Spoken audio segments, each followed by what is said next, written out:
Ang kwento ng pakikipaglabanan ng mga alimango.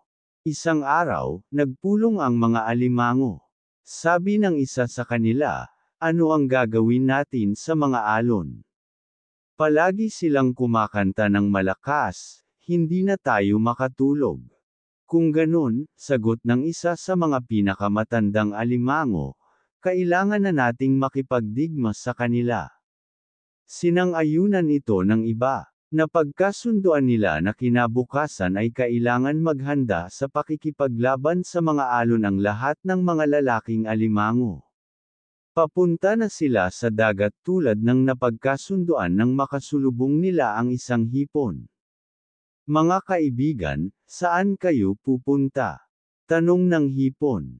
May kikipaglaban kami sa mga alon, sagot ng mga alimango.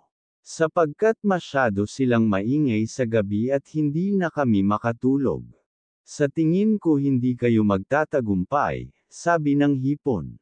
Napakalakas ng mga alon samantalang napakahina ng mga binti nyo na halos sumasayad na sa lupa pati ang mga katawan nyo kapag lumalakad kayo.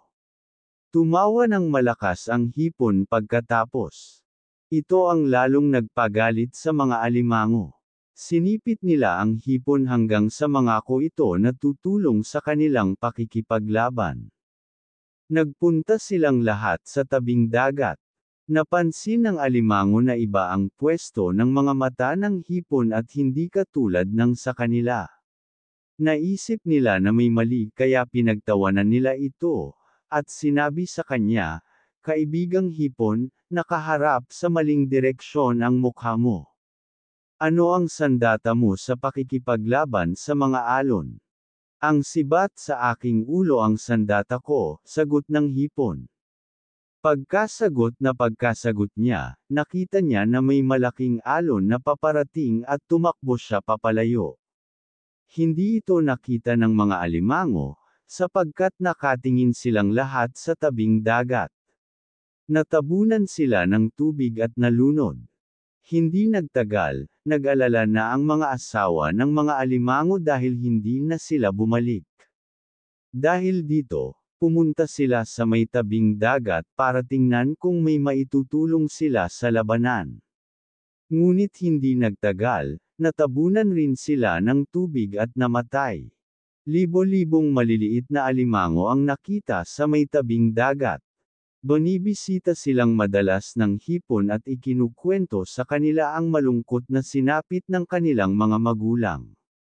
Magpasa hanggang ngayon, makikita pa rin ang maliliit na alimainggong ito na patuloy na tumatakbo papunta at pabalik sa tabing dagat. Tila nagmamadali silang bumaba para labanan ang mga alon. Kapag hindi naging sapat ang tapang nila, tumatakbo sila pabalik sa lupa kung saan tumira ang kanilang mga ninuno.